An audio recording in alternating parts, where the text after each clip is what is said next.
Say pa ni Paulo Abilino sa picture nila ni Kim na same background, nagkakataon lang daw, hindi nakaligtas sa mga mata ng mga netizens ang mga larawan ng kapamilya star na sina Kim Chiu at Paulo Abilino.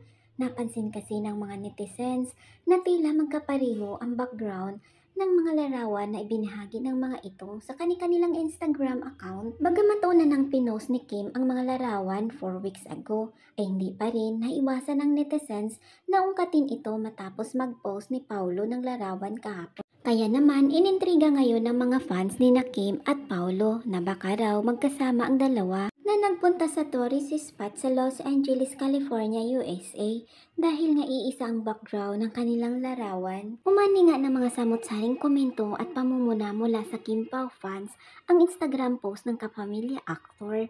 Mga nag-iisip kung sino ang nagpicture kay Pao, saad ng isang netizens. Comment naman ng isa, ako lang ba dito ang nag-iisip kung sino ang photographer ni Pao? Sabay tawa, pakitaas ng kamay, sabay tawa. Naiisip ninyo ba ang naiisip ko?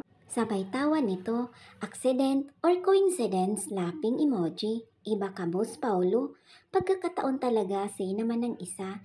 Samantala, nag-react naman ang aktor sa kanyang ex-dating Twitter account. Grabe naman kayo, nagkataon lang, say ni Paulo.